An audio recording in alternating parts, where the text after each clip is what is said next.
سلام، این ویدیو جلسه اول 0 تا 100 دوره ICT است که در این ویدیو می خواهم که ICT را به صورت مختصر معرفی کنم.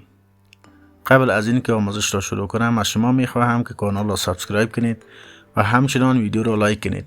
این کار شما باعث می شود که من انرژی بیشتر بگیرم و آموزش های بیشتر را در اختیارتان بگذارم. خب، به طور کلی از زمانی که ترید به صورت دیجیتال شد و کندل هایی که ساخته شد، سبک های مختلفی به وجود آمد. بعضی اعتقاد بر این داشتند که قیمت به صورت امواج الیوت حرکت می کنند که این حرکت را یک حرکت 5 موجی می گفتند، مثل موج 1، 2، 3، 4 و 5. و بعضی از افرادی هستند که به صورت کلاسیک کار می کنند. آنان معتقد به این بودند که هنگامی که قیمت بالا و پایین می شود، یک تعداد سقف‌ها و کف‌ها را می سازد و منتظر می ماندند که قیمت به این سقف‌ها و کف‌ها برسد.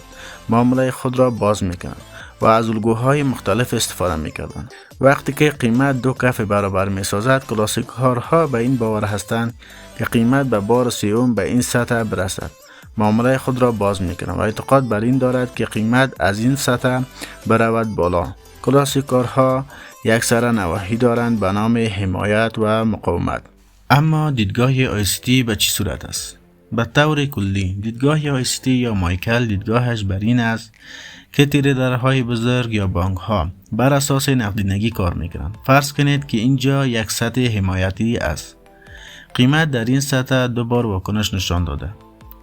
بعضی افراد در این ناحیه خرید انجام میدهد و حد ضرر خود را زیر همین ناحیه میگذارد و به این فکر هستند که در این سطح با سود از معامله خارج شود. کسی که در این ناحیه خرید انجام داده، اگر قیمت از این ناحیه عبور کند، حد ضرر آنها تج می کند و معامله خود را با ضرر به فروش می رساند. دیدگاه ICT یا مایکل به چه صورت است؟ مایکل بر این باور است که کندل ها را الگوریتم بالا و پایین می کند. الگوریتم طور طراحی شده که یک زخم برای ریتیل ها بزند. ریتیل ها خریدارهای خرده هستند مثل من و شما. دنبال همین هستند که برای ما زخم و ضربه بزنند. مایکل میگوید اگر بانک ها در یک سطح خرید خود را انجام بدهد که همه میدانند که این سطح حمایت است، پس در این سطح فروشنده وجود ندارد که آنها بخرد. برای اینکه این مشکل را برطرف کنند، آنان یک الگوریتم را طراحی کرده اند که الگوریتم قیمت را پایین میارند در این سطح که همه خریدار می شود و بعد قیمت را به سمت حد ضرر آنها می آرند که همه اینها به فروشنده تبدیل می شود و جایی که همه آنها می فروشند، بانک ها که می دانند که قیمت از اینجا بالا می رود شروع می کنند به ست کردن پوزیشن های خرید و قیمت را می خواهند به سمت بالا بکشانند. در کل دیدگاه ICT همین است، یعنی اینجا نقدینگی زیاده است، خرید و فروش زیادی انجام می شود. این سطح را که ما میگیم نقدینگی جایی است که بعضی افراد زخم میخورد و از معاملاتشان با ضرر خارج می شود، چی فروش یا چی خرید باشد. وقتی که قیمت به اینجا می رسد و حد ضرر آنها فعال می شود، ما چگونه بدانیم که قیمت به سمت بالا می رود؟ ICT معتقد بر این است که قیمت بر اساس الگوریتم بالا و پایین می شود.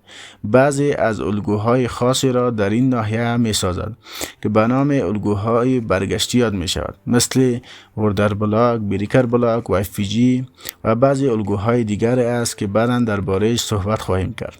در این صورت ما می توانیم تشخیص بدهیم وقتی که نقدینگی گرفته می شود آیا قیمت به سمت بالا می رود یا خیر. دیدگاه دیگری ICT که مارکت به چه صورت کار می کند و الگوریتم چگونه از رفتارها را از خود نشان می دهد. مایکل بر این باور است که تحویل قیمت یا در حال زدن کانسالیدیشن یعنی رنج است، یا در حال زدن اکسپنشن یعنی توسعه است، یا در حال زدن ریورسال یعنی بازگشتی است، یا در حال زدن ریتریسمنت یعنی اصلاح است. مایکل بر این باور است که رفتار قیمت از این 4 مورد خارج نیست. مایکل میگوید که در مرحله اول که قیمت باز می شود، مارکت با رنج آغاز می شود. پس اولین چیزی که ما می بینیم رنج است. معمولا در زمان آسیا اتفاق می افتد که در ویدیوهای بعدی این سشن ها را معرفی خواهم کرد. وقتی که بازار رنج می باشد که ما هیچ کار انجام نمی دهیم و بعد از رنج است که اکسپنشن زده می شود و بعد از این دو حالت اتفاق می افته و از رفتار قیمت پی می بریم که کدامش قرار است اتفاق بیفته. یکیش ریورسال است، یعنی بازگشتی، که به یک سطح مقاومتی برخورد میکند و نقدینگی بالای آن را میگیرد و ممکن است بعد از اون شروع میکند به ساخت الگوهای برگشتی که ما باید در این ناحیه دنبال الگوهای باشیم مثل بریکر بلاک، FPG، اوردر بلاک، CB و بعضی از الگوهای دیگری است که بعد معرفی میکنیم.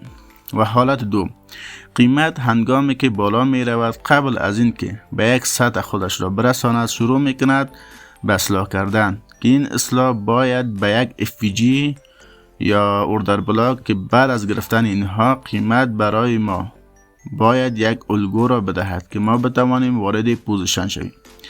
پس کل قوانین مارکت از نظر مایکل خلاصه می شود به این 4 مورد: کانسالیدیشن یعنی رنج، اکسپنشن یعنی توسعه، ریورسال یعنی بازگشتی، ریتریسمنت یعنی اصلاح. برای جلسه اول فکر کنم کافی است و در جلسات دیگر روی این 4 مورد بیشتر کار میکنیم. الگوها و استاپ ها را معرفی میکنیم، نحو نگرش به چارت را که قیمت به کدام سمت تمایل دارد همه را در جلسات بعدی برایتان توضیح میدم که شما باید اینها را تمرین کنید تا بتوانید یک معامله‌گر واقعی شوید. تا جلسه بعدی، خدا نگهدار.